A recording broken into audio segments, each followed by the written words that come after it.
कुछ महीनों पहले नेपाल के रिमोट एरिया में 9000 फीट ऊंचे पहाड़ की चोटी पर ये हॉस्पिटल कुछ ऐसा दिखता था।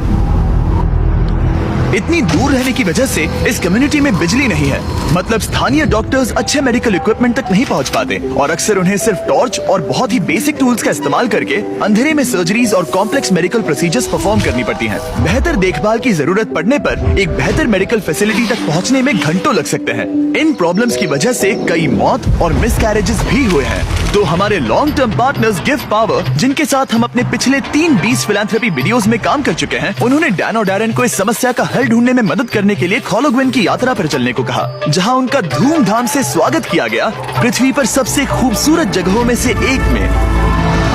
पहली सुबह डैरेन की मुलाकात संजय नाम के एक स्थानीय गिव पावर इंजीनियर से हुई, जिसने उसे नीरा के बारे में एक दुखद कहानी सुनाई। उस गांव की एक महिला जिसने ठंड के मौसम में मेडिकल फैसिलिटीज और इक्विपमेंट की कमी के कारण अपने बच्चे को खो दिया था। उसे सबसे करीब के बर्थिंग सेंटर तक बारिश में चल के जाना पड़ता था और क्योंकि बर्थिंग सेंटर दूर था, इसलिए वो सेंटर तक नहीं पहुंच सकी और उसे बच्चे को खोना पड़ा। और सरकारी फंडिंग की कमी के कारण इस अस्पताल को कम से कम 2030 तक बिजली नहीं मिलेगी। अगर अस्पताल अच्छी बर्थिंग फैसिलिटी के साथ चालू होता तो फिर मामला पूरी तरह से अलग होता। डैरेन जानते थे कि हमें जल्दी कुछ करना होगा ताकि ऐसा दोबारा ना हो, तो वो मेलिसा से भी मिले, ग्रीन प्रोग्राम की फाउंडर, जो इस विशाल प्रोजेक्ट को पूरा करने में मदद करने के लिए ढेर सारे स्टूडेंट्स और वॉलंटियर्स को लेकर आई। जब मैं छोटी थी, मैं मलेशिया में अपने परिवार से मिलने गई। वहाँ मैंने पहली बार समंदर देखा और समंदर तट से जुड़ी चट्टानों को देखा और तब मुझे पहली बार यह एहसास हुआ कि अगर हमें लोगों को प्रकृति की खूबसूरती दिखाने का मौका मिले तो ऐसा करके हम उनके अंदर ऐसा भाव जगा सकते हैं कि जिनसे वो भी प्रकृति की रक्षा करना चाहे। तो हमने अनिवार्य रूप से दुनिया भर से ऐसे छात्रों को लिया है जो सच में अच्छा प्रभाव डालने की परवाह करते हैं और आने वाले पीढ़ियों का परिचय दुनिया की खूबसूरती के साथ कराने में सक्षम होना ऐसा तरीका है जो वाकई में दुनिया को बेहतर जगह बना सकता है। संजय और मेलिसा से मिलने के बाद डैरेन काम करने के लिए और भी ज्यादा इंस्पायर्ड हो गए थे।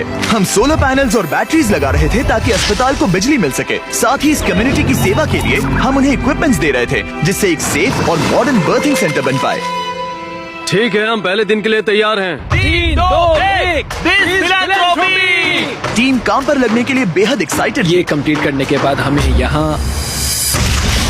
यहाँ पर खोदेंगे। चलो चले। पहले दिन के अंत तक टीम सारी खुदाई और वायरिंग का काम पूरा कर चुकी थी। मैं ये बयान नहीं कर पा रहा, लेकिन इस गांव के लोगों के बारे में कुछ तो बात है। उनकी प्रामाणिकता, उनके दोस्तानेपन और उनके खुलेपन ने मुझे कुछ ही दिनों में ऐसा एहसास करवाया जैसे मैं उनके परिवार का ही हिस्सा हूँ। जैसे ही हम इस घर की ओर बढ़े, कोई अंदर भागा और उसने आग जलाई और वहाँ से धुआं